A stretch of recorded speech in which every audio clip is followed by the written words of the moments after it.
Hey again, it's Christina from Sunshine and Flora. So the past 2 days, which are March 1st and 2nd, I have been doing a lot of seed starting.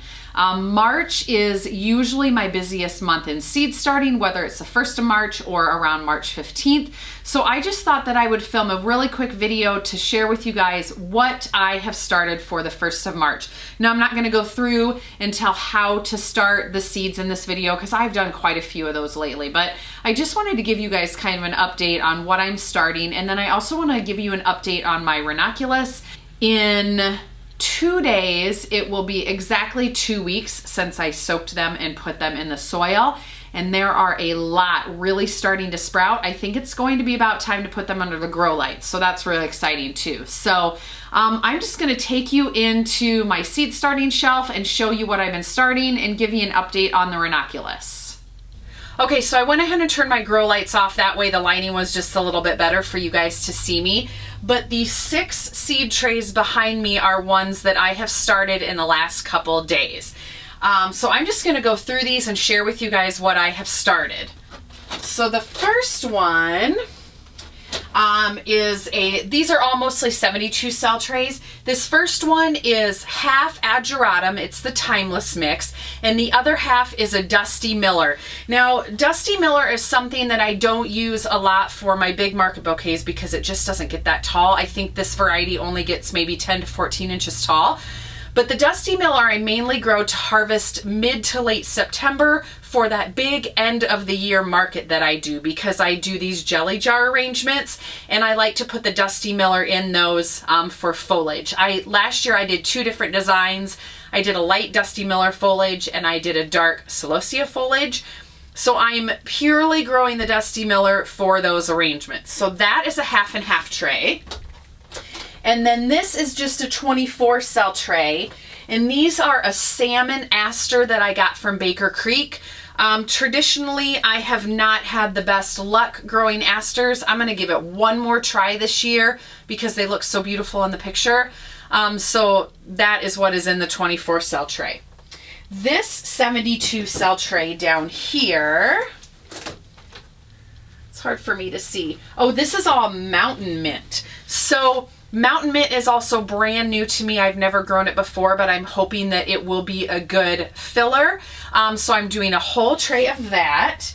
And then I have one more 24 cell tray here. Oh, this is Craspedia. So Craspedia is sunball. Some people call them billy buttons. They're that little yellow round ball. I have tried to grow these again a couple different years, never had luck. I'm giving it one more try, so I'm just doing one 24 cell tray. Besides fresh, these also dry really well, so that's kind of what I want this for. This tray is, oh, this is all Amazon Dianthus. So I have the Amazon Neon Purple and the Amazon Neon Cherry. These I am really excited for. Never grown them before either, so I'm doing one tray, split it half and half. And then this last tray, let's see what this is. Okay, this is all yarrow. Now I have a ton of yarrow planted in my garden already, so I'm just doing one tray to kind of fill in some landscaping areas. So I'm doing red shades, summer pastels, and favorite berries mix.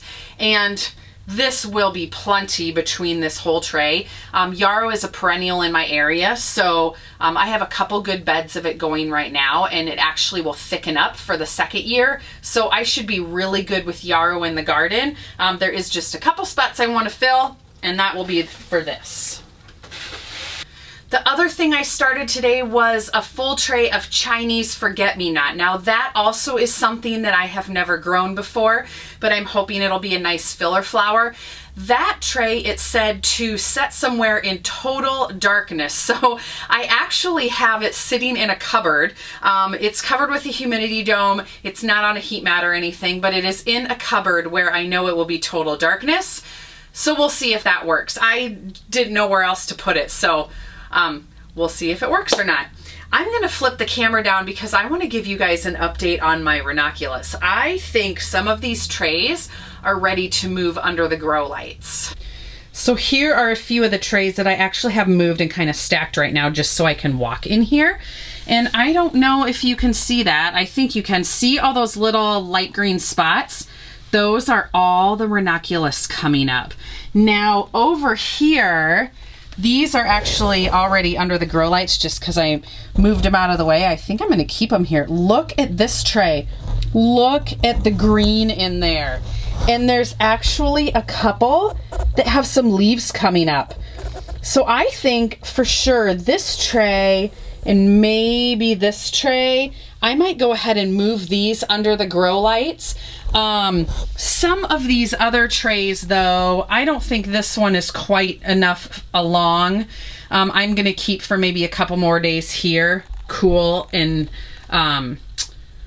just kind of sitting and waiting, but they're definitely getting really, really close. Also, one more thing, this is a tray of Fama White Pincushion flowers I started.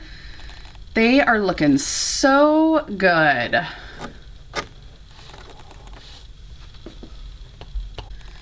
And my dahlias that I was growing for cuttings, I went ahead and took some more cuttings, but they're already starting to rejuvenate yet again. So some of these I might end up taking an additional cutting or two, but otherwise I might just start potting them up to get some early blooms out in the garden.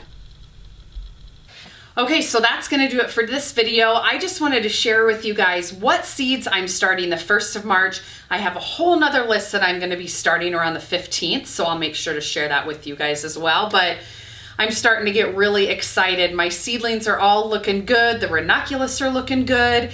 And probably soon in one of my next videos, I will give you guys a whole seedling tour of what is going on, because I have 2 grow shelves here, but I also have another whole grow shelf at home that is pretty much full. So it would be fun to show you guys everything that I have going on. So watch for that soon. And hopefully the weather changes and I can start working on my hoop house soon. That's what I'm really excited for. So anyway, stay tuned for a lot more this spring. We'll see you soon.